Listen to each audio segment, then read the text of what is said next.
Bien, le pido que abran sus Biblias en el Evangelio según San Mateo. Continuamos nuestra serie de mensajes basado en el tema del perdón y hoy será partiendo del Evangelio según San Mateo, capítulo 18, versículos del 23 al 35. Así que una vez que lo obtengan, por favor, estar en pie en reverencia a la palabra del Señor. Mateo capítulo 18, versos del 23 al 35. Y le hemos titulado al mensaje de esta tarde de la siguiente manera: una dramática historia del perdón. Una dramática historia del perdón. Así que vamos a hacer lectura de esta sección en el nombre del Padre, del Hijo y del Espíritu Santo. Dice así: por lo cual el reino de los cielos es semejante a un rey que quiso hacer cuentas con sus siervos. Y comenzando a hacer cuentas, le fue presentado uno que le debía 10,000 talentos. A este, como no pudo pagar, ordenó su señor venderle, y a su mujer e hijos, y todo lo que tenía para que se le pagase la deuda. Entonces aquel siervo postrado le suplicaba diciendo: Señor, ten paciencia conmigo, y yo te lo pagaré todo. El señor de aquel siervo, movido a misericordia, le soltó y le perdonó la deuda. Pero saliendo aquel siervo, halló a uno de sus consiervos que le debía 100 denarios, y haciendo de él, le ahogaba diciendo: págame lo que me debes. Entonces su consiervo, postrándose a sus pies, le rogaba diciendo: ten paciencia conmigo, y yo te lo pagaré todo. Mas él no quiso, sino fue y le echó en la cárcel hasta que pagase la deuda. Viendo sus consiervos lo que pasaba, se entristecieron mucho, y fueron y refirieron a su señor todo lo que había pasado. Entonces llamándole su señor, le dijo: siervo malvado, toda aquella deuda te perdoné porque me rogaste. ¿No debías tú también tener misericordia de tu consiervo como yo tuve misericordia de ti? Entonces su señor enojado le entregó a los verdugos hasta que pagase todo lo que le debía. Así también mi Padre Celestial hará con vosotros si no perdonáis de todo corazón cada uno a sus hermanos sus ofensas. Pueden sentarse, mis queridos hermanos. Es una historia. El estilo utilizado por Jesucristo para la enseñanza, la parábola.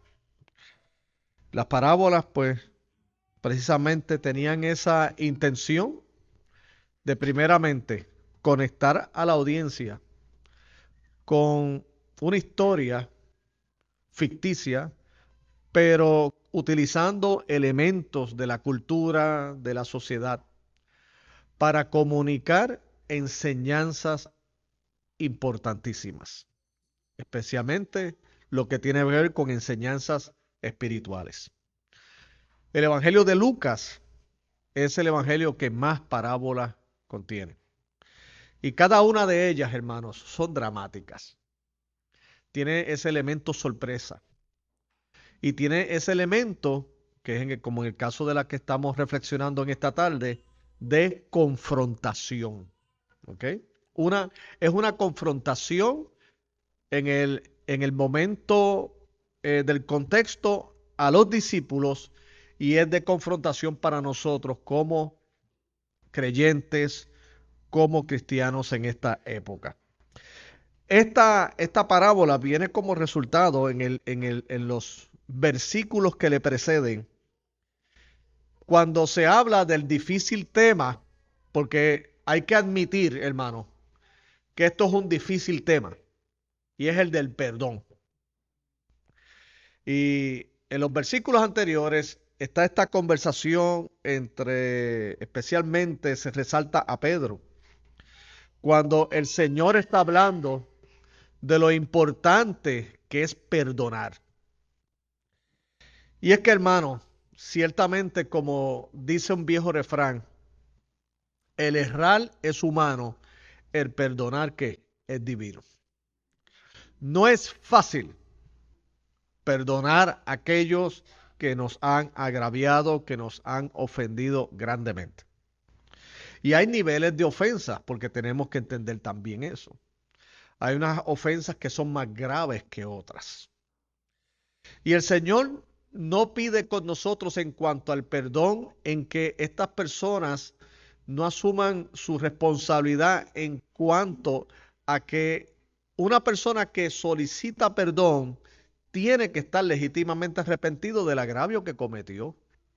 O sea, el pedir perdón no puede ser un cliché, no puede ser algo como en una ocasión recuerdo que en un campamento de niños de escuelas bíblicas, habían dos niños que es bien común que este tipo de situación pasen. Entraron en una diferencia por una actividad deportiva e inmediatamente se iban a agarrar a los golpes.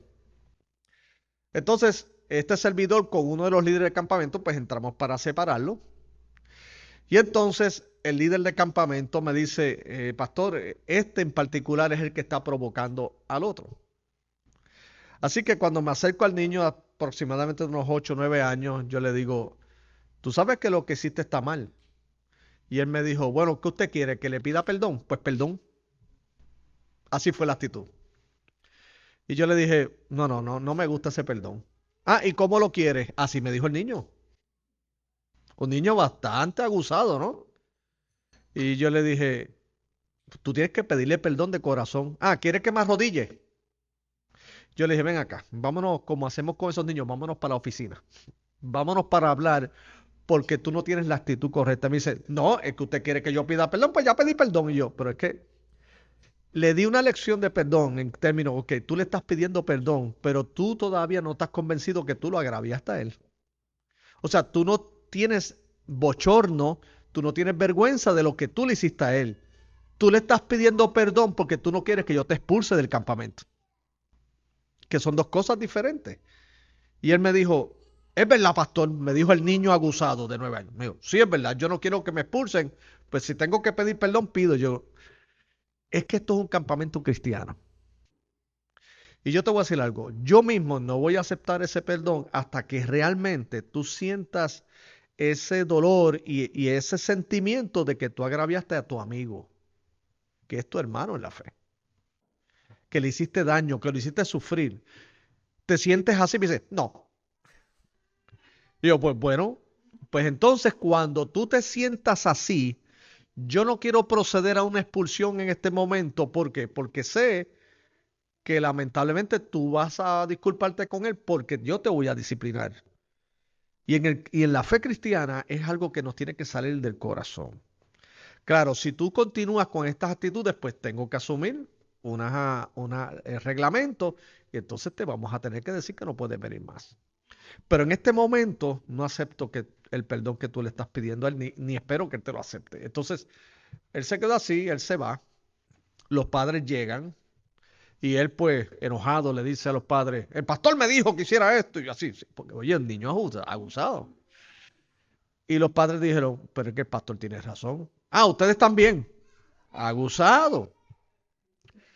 El asunto es que los padres luego, a Dios gracias, trabajaron con el niño en el hogar. Cuando él regresa al otro día, él me dice el niño, pastor, le quiero pedir perdón a él. Y yo, fantástico, pero primero perdón a usted. Y yo, a mí, me dice, sí, yo le falta respeto. Y yo, oh, ok. ¿Lo sientes de corazón? Sí, pastor. Ok, pues qué bueno, le di la mano. Ahora vete con él. Y me dice, ¿dónde lo hacemos? Yo, no, háganlo ustedes allá. Pero que yo lo observé a distancia. Yo no quería algo protocolar. Yo lo que quería enseñar es que fuera algo genuino.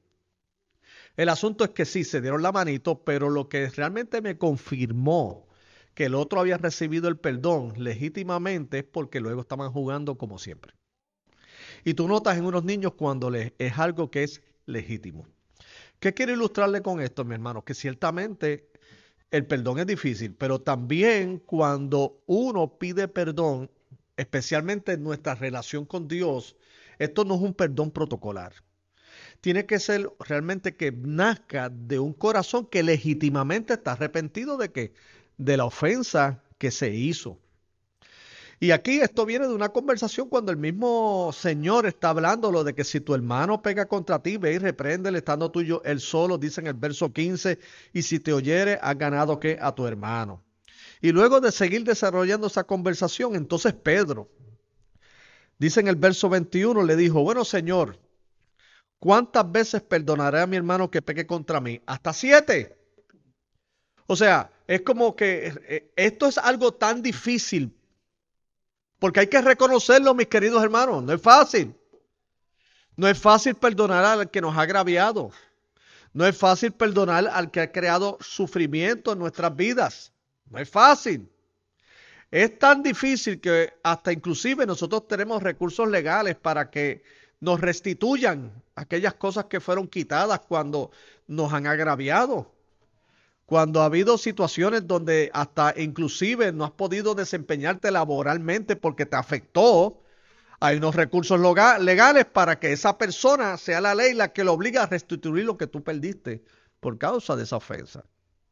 Pero cuando se llega a ese nivel es porque ciertamente vemos que el corazón del hombre es bien, pero que bien difícil para tratar este asunto. Y para Pedro era difícil.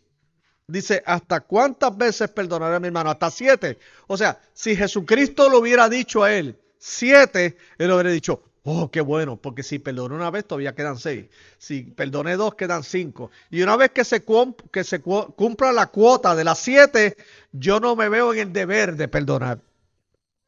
Pero Jesús le dijo, no le dijo hasta 7, sino aún hasta 70 veces 7. Que eso es una hipérbole para decirle, Pedro, muchas veces. Y lo hace ¿qué? Más difícil. Ahora, para que lo entendiese, entonces a esta respuesta le acompaña esta historia.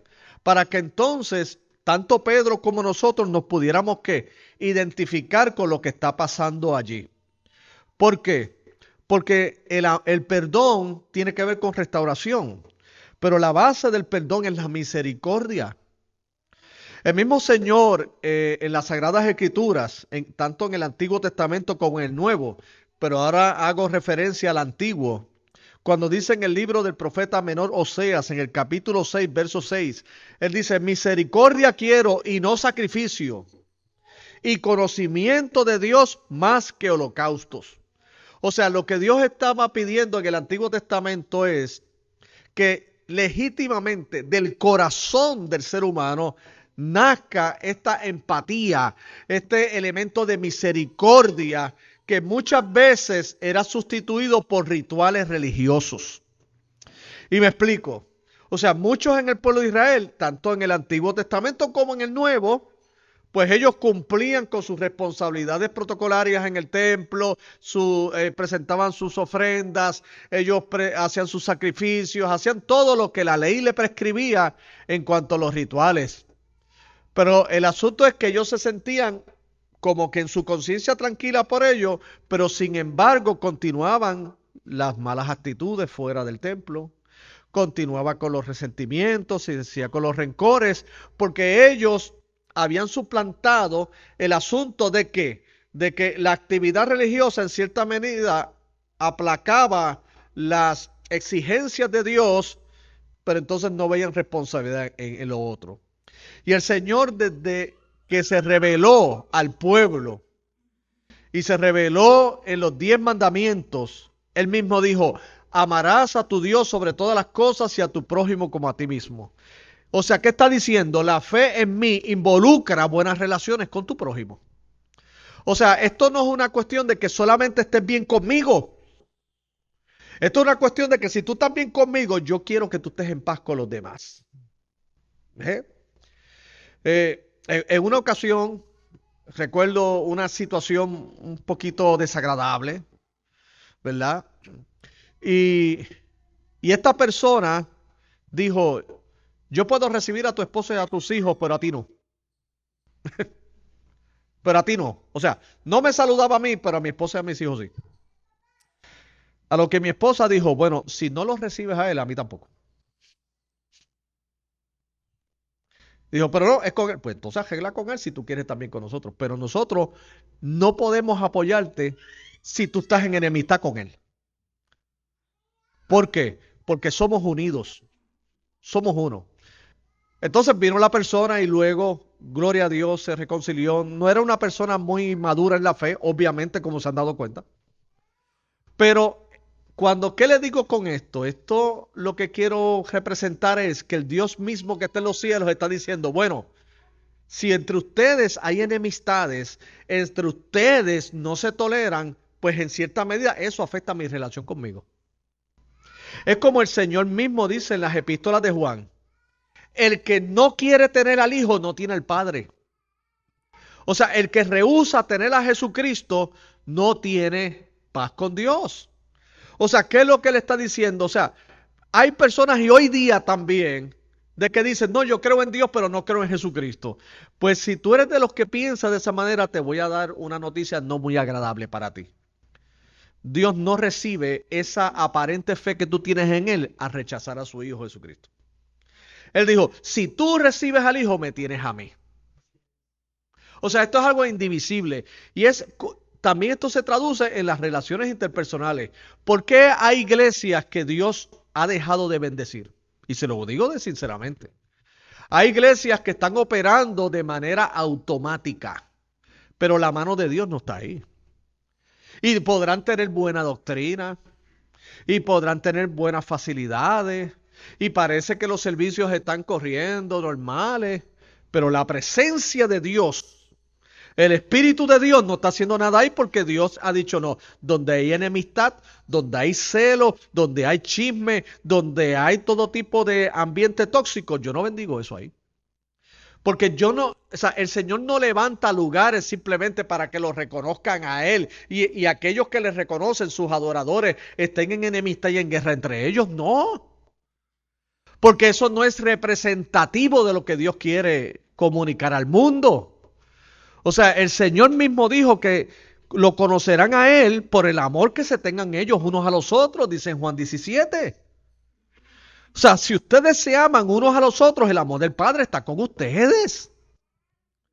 Y muchas iglesias a veces han obviado este asunto y piensan que haciendo sus cultos, haciendo sus multitudes de actividades, aunque hayan todo ese tipo de obras de la carne entre ellos, Dios bendice. Y mi experiencia ha sido que ustedes saben algo, Dios saca la mano. Dios saca la mano. Entonces luego tú comienzas a sentirte como hablamos el pasado miércoles en cuanto el mensaje del Señor a la iglesia de Éfeso. Tienes celo por las cosas de Dios, eres bien laborioso, pero has dejado tu primer amor. O sea, el primer amor no está presente. Y una de las causas de abandonar el primer amor es cuando se ha permitido las enemistades entre los hermanos. Especialmente en el celo que local. La Biblia dice, mirad cuán bueno y cuán delicioso es habitar los hermanos juntos en armonía. Porque allí es que envía Dios bendición y ¿qué? Vida eterna. Donde hay conflictos y donde hay ese tipo de ambiente, vuelvo y le digo, la bendición de Dios no va a estar ahí hasta que haya ¿qué? Arrepentimiento.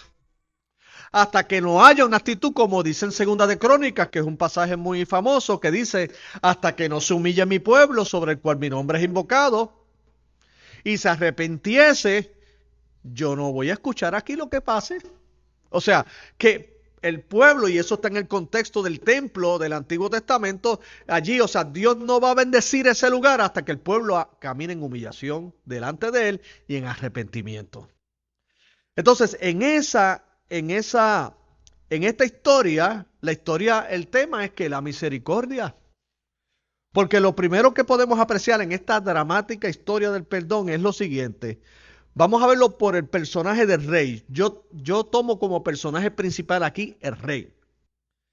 Dice en el verso 23, por lo cual el reino de los cielos es semejante a un rey que quiso hacer cuentas con sus siervos. ¿Ok? Y ya ven que la historia es que le debían a él. Y lo justo era que él les cobrara. Porque no estamos hablando de que esto era algo ilegal. Esto era algo legal y era justo. Si le debían, le tenían que pagar. Pero sin embargo, nuestro primer punto en esta enseñanza es la siguiente. Apreciamos dentro de esta dramática historia del perdón la misericordia del rey ante el ruego de su siervo. De nuevo, aquí el gran protagonista yo veo al rey. La misericordia del rey ante el ruego del siervo. O sea, a él le tenían una gran deuda. Tanta era la deuda que, de acuerdo a la historia en el verso 25, se le ordenó venderle y a su mujer y a sus hijos y todo lo que tenía. O sea, era una deuda de tal magnitud que hasta iba a tener eso, un fraccionamiento en la familia. De acuerdo a la cultura y a esos tiempos. Vender hasta la mujer, los hijos y todo lo que tenía para que se le cubriese la deuda. No, claro, por eso entendemos el ruego de este hombre. El ruego es que prácticamente le embargaba hasta su familia. Y este hombre fue en ruego. Y lo que él le solicitó al rey fue: ten paciencia conmigo y yo te lo pagaré todo. Porque fíjate, no está pidiendo que se le perdonara toda la deuda. Lo que estaba diciendo es: dame más tiempo. Ten paciencia. Pero de acuerdo al texto está diciendo que fue un ruego. Usted sabe la diferencia entre pedir algo y rogar. O sea, rogar involucra tus emociones, involucra inclusive un acto de humillación. Rogar tú te arrodillas. En rogar tú clamas.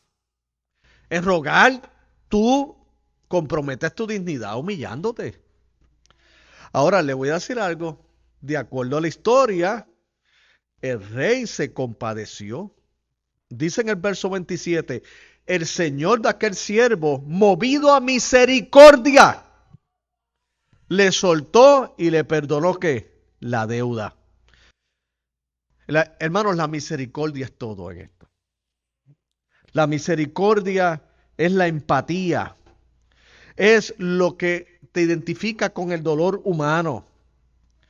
En otra de las parábolas, entiéndase la parábola del buen samaritano, lo que hizo diferente al samaritano de los demás, que eran religiosos según la historia, donde un hombre fue asaltado por unos ladrones y lo dejaron casi muerto en la calle, fue que un samaritano, y lo dice en Lucas capítulo 10, verso 33, un samaritano iba de camino, vino cerca de él y viéndole fue movido a misericordia.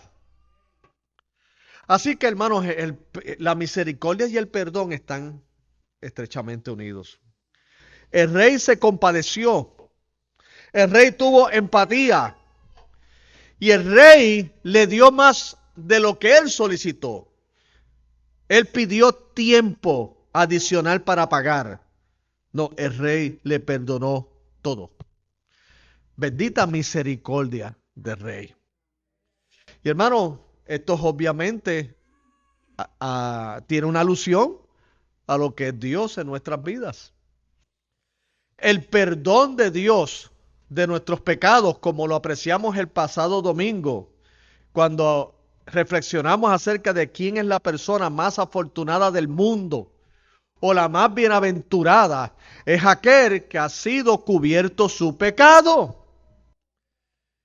Y el ser humano, hasta que no entienda, y hasta nosotros como cristianos, la magnitud de todo lo que nos perdonó el Señor, se nos va a hacer difícil entender esto. El Señor nos perdonó la gran ofensa de que nosotros simplemente no queríamos saber nada de Él. Siendo criaturas finitas, siendo criaturas frágiles, siendo la creación de Él, viendo las evidencias en la creación en el mundo, le damos la espalda a Dios. Y pese a que Dios se manifiesta de diferentes maneras, aún para llamar tu atención, te bendice, porque yo creo, hermano, que Dios bendice aún a no creyentes. Yo lo creo.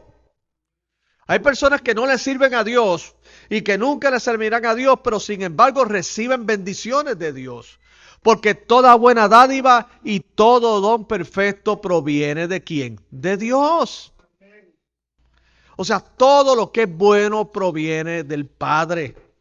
¿Y cuántos no creyentes, mis hermanos, hoy reciben este precioso día, así como también los cristianos. Como los no creyentes pueden recibir bendición del cielo, hasta en provisión y en tantas cosas, y hasta en que le permita lograr sus metas y sus propósitos. Pero ¿qué problema es? Que el hombre no quiere reconocer que a Dios. Y sin embargo, si esta persona que obstinadamente le ha dado la espalda a Dios, de momento viene a los pies de Jesucristo, Jesucristo dijo que al que a mí viene, no le echo fuera. Aún toda esa deuda espiritual por causa del pecado es perdonada por nuestro Dios. Y no solamente eso, sino que también en el Antiguo Testamento hay una imagen que dice que el Señor echa al fondo de la mar todos nuestros pecados y no se acuerda más de ellos. Bendita misericordia del Señor. Si sus pecados han sido perdonados, si nuestros pecados han sido perdonados, no es porque usted es mejor que los demás o porque vio algo mejor en usted que los demás. Hemos sido perdonados por la misericordia de Dios, por la gracia de Dios, por la gracia de Dios que operó hasta en un hombre que estaba siendo crucificado al lado de Jesucristo. Y en ese momento fue movido por la misericordia de Dios y Dios le perdonó. Y hasta tuvo la bendición de ver al Señor en ese día. O sea, somos perdonados por la gracia de Jesucristo. Aquí que en esta dramática historia, hermano, el rey resalta por su misericordia. Pero también no solamente se da el elemento de la misericordia del rey ante el ruego del siervo, sino también tristemente la decepción del rey con el siervo. Primero, misericordia, pero segundo, se decepciona. ¿Por qué se decepciona?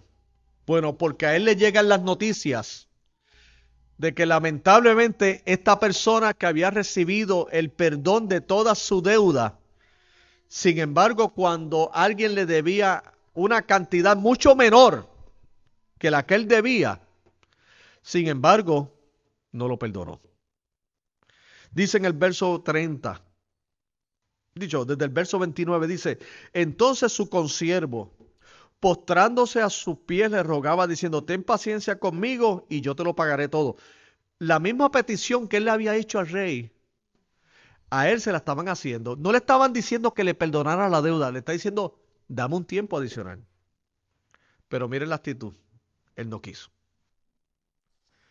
Sino fue, y no solamente lo quiso, sino que le echó en la cárcel hasta que pagase, ¿qué?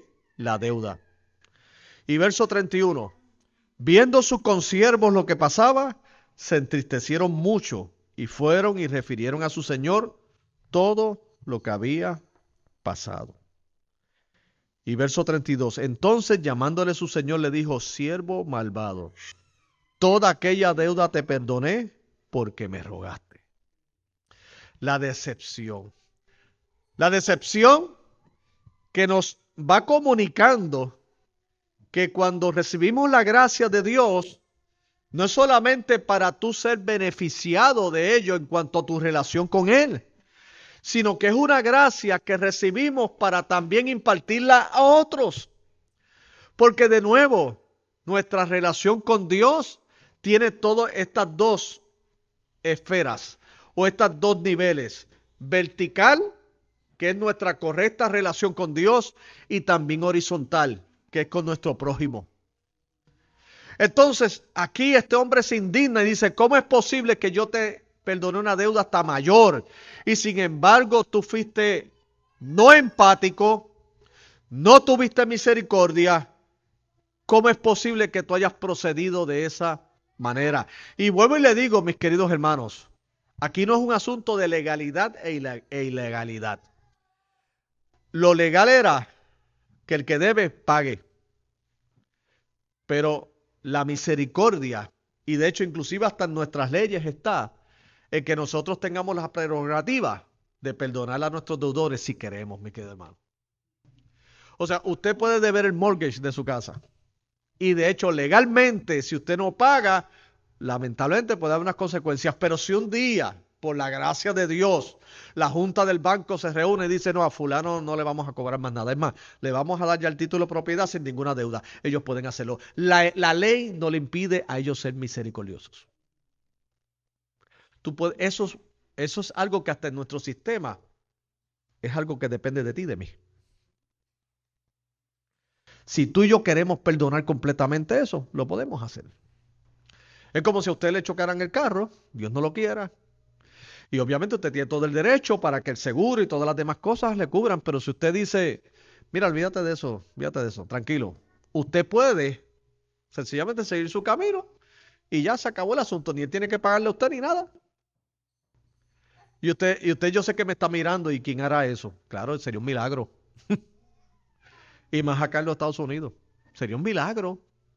Pero déjeme decirle para que lo entendamos al nivel espiritual. Eso es lo que hace el Señor con nosotros. El Señor nos ha perdonado mucho. Y al que mucho se le perdona, mucho se le exige. O sea, Dios espera más de lo que hemos recibido de su misericordia y de su gracia. De hecho, el comprender el perdón de Dios nos lleva a como el acto de una mujer cuando Jesucristo estaba en un lugar y de momento esta mujer irrumpe en ese sitio y toma un perfume muy caro, un alabastro del perfume y lo quebranta y unge al Señor con ese perfume. A lo cual uno de los discípulos inmediatamente le dijo, pero ¿cómo es posible, Señor, que tú permitas que esa mujer tome ese frasco de perfume tan caro y sea desperdiciado aquí? ¿No era mejor que se vendiese y se diese a los pobres? Y hermano, eso es bonito. Pero Jesucristo, que veía el corazón de ella, le dijo, mira, a los pobres los tendremos siempre entre nosotros. Pero esta mujer lo que ha hecho va a ser mencionado en todo lugar. Y para mi sepultura me ha preparado. En otras palabras, ¿por qué esta mujer procedió así? Porque se sintió tan agraciada por el perdón y el amor de Jesucristo que inmediatamente quiso darle lo mejor a él.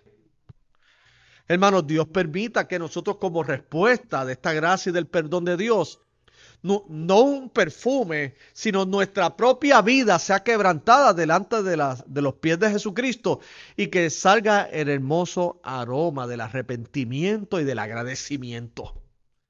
Porque grandes cosas ha hecho Dios con nosotros. Y espera que así también lo hagamos con otros. Se decepcionó el rey con el siervo porque no lo perdonó. Él esperaba que tuviera la misma compasión. Le molestó su inflexibilidad. Y lo tercero, mis queridos hermanos, es, y siguiendo con la línea enfocada en el rey. Primero, apreciamos su misericordia. Segundo, su lamentable decepción con lo que vio en el siervo que le había perdonado. Y tercero, se exhibe la justicia del rey con el siervo. ¿Cuál fue la justicia? Le dijo, ¿no debías tú también tener misericordia de tu consiervo como yo tuve misericordia de ti? Entonces su señor enojado le entregó a los verdugos hasta que pagase todo lo que le debía. Así también mi Padre Celestial hará con vosotros si no perdonáis de todo corazón. Esa es la palabra clave.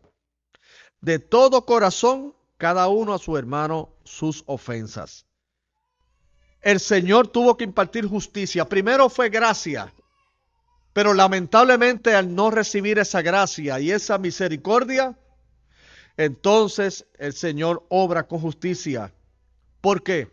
Por causa de su actitud, por causa de su insensibilidad, entonces fue castigado. La enseñanza, y es nuestros puntos finales, mis queridos hermanos, es lo siguiente: el perdón ha de ser recíproco. O sea, el Señor nos perdona para nosotros poder perdonar. El Señor nos consuela en todas nuestras tribulaciones, dice en 2 Corintios, para que sí, también nosotros podamos consolar a los que están en tribulación. O sea, no se da cuenta que es que por gracia recibimos y damos. O sea, es dar hacia adelante lo que hemos recibido, mis queridos. Y eso es lo que hoy yo le diría que en cierta medida, en cierto sector del evangelicalismo, carece. Se conoce mucho, se sabe mucho, pero se practica muy poco. Y el Señor quiere que sí, todo lo que sepamos, qué bueno, todo el conocimiento que podamos adquirir, pero muy importante que lo pongamos en práctica. Dios espera de sus siervos la misericordia con sus semejantes. El Señor quiere que perdonemos porque sencillamente Dios quiere también que nosotros seamos libres. Porque la falta de perdón trae esclavitud. Trae esclavitud. Y le voy a decir, mis queridos hermanos, como le dije al inicio, hay ofensas que son más graves que otras. Yo he escuchado historias que no las voy a mencionar aquí públicamente, pero unas historias que cuando estas personas nos comparten su vida, uno legítimamente se empatiza con su dolor y con su sentimiento de amargura de lo que están pasando. Hay personas que realmente han sido recipientes de grande injusticia, hermano. Hay esposas que han sido bien traicionadas por sus esposos, hermano. Y recuerdo en una situación que no entramos en los detalles, obviamente, por respeto y ética pastoral. Pero esta dama me dice, pastor, yo lamentablemente tengo que divorciarme. Ciertamente vivía un ambiente de maltrato emocional y físico. Ambas. Terrible. Y más que venía de alguien que aparentemente conocía la Biblia. Que eso lo hace peor. Porque si malas son las acciones de un impío, peor es en aquel que dice que tiene la Biblia debajo del brazo. Y el asunto es que, lamentablemente, y yo creo en la restauración matrimonial, yo creo en eso, yo no apuesto al divorcio, yo apuesto a la reconciliación, pero hay casos extremos que lamentablemente, pues, son irreparables. Y en ese sentido ella había tomado una decisión por el bien de ella y de sus hijos, porque sus hijos también habían sido atormentados psicológica y físicamente. Les va a decirle más, el hombre merecía cárcel. Merecía cárcel. Y recuerdo que ella me dijo, no lo voy a llevar a la cárcel porque es el padre de mis hijos. Yo veo que allí ella tuvo misericordia de él. Porque yo honestamente, cuando ella me planteó el asunto, yo le dije, vamos a meterlo preso. Para que aprenda. Y ella me dijo, no, no, pastor, él es el padre de mis hijos. Pese a lo que ha hecho, yo simplemente no quiero estar más con él. No puedo estar bajo su techo porque él ha traicionado el pacto de cuidarme a mí y a mis hijos. Y de hecho es cierto. Cuando usted se casa, varón, usted está prometiéndole a Dios y delante de los testigos que usted va a cuidar a su esposa como Cristo cuida a la iglesia. No que la maltrate. Y ella no se sentía segura, aparte de que le era infiel con cada mujer que veía. ¿Y sabes lo peor? Que tú le preguntabas versículos bíblicos y te lo sabía de memoria. Eso me daba más coraje a mí. Pero ella me dio una lección a mí de misericordia. ¿Tú sabes por qué? Porque ella me dijo, no, yo no lo quiero llevar preso. Es el papá de mis hijos. Pero, pastor, yo me quiero ya separar. El asunto de todo esto es que ella luego me dice, ¿sabes qué, pastor? Yo le he perdonado. Yo le he perdonado de corazón. ¿Y qué le quiero decir? Hay ciertas relaciones que uno perdona. Escuche bien, pero eso no representa, en algunos casos, que tú tengas que convivir con las personas que te hicieron el agravio. Es que tú perdonaste de corazón. Es que es perdonar, es que ya eso quedó atrás. Hay relaciones que son reconciliables, hermano. Pero yo estoy hablando aquí de la vida real. Estoy hablando de que hay situaciones y hay situaciones, hermano. Y que nosotros como iglesia, como creyentes, tenemos que ser justos. Es como, por ejemplo, esta iglesia nunca tolerará el abuso infantil. Nunca. Una persona, y confío en el Señor que eso nunca pase, pero en las iglesias que ha ocurrido que líderes han abusado de la confianza de padres y han abusado de un niño de la iglesia y luego han querido bajo su situación del perdón confrontar al niño con el abusador y decirle que se perdonen y aquí no ha pasado nada. No, este no es, así no soy yo. Yo creo en el perdón, pero esa persona tiene que pagar por lo que hizo. Los niños se respetan. Las damas se respetan. Todos nos respetamos. Y usted, padre, usted tiene que sentirse seguro de que esta iglesia va a proteger a sus hijos. Y me dirá, pastor, ¿y el perdón en todo eso? No, el perdón no tiene que ver. Pero entonces se perdonó, pero lamentablemente hay unas consecuencias de eso. Perdón es que los agraviados puedan entonces seguir su vida hacia adelante. Y que tú que ofendiste realmente te hayas arrepentido legítimamente y que el Señor te levante para luego ganarte la confianza, mis queridos hermanos. Porque el perdón está, pero luego te tienes que ganar la confianza. Y digo esto, mis queridos hermanos, pero porque basado en la historia que tenemos ante nosotros y el principio bíblico del perdón es que nosotros debemos tener misericordia, así como Dios ha tenido misericordia con nosotros. Y que ciertamente el Dios de los cielos puede sentirse decepción cuando la iglesia o el creyente no se conduce a la altura de lo que Dios ha hecho con sus vidas. Y que el perdón te libera a ti y libera a la persona. Que el Señor nos permita vivir en la libertad gloriosa de los hijos de Dios. Vamos a orar.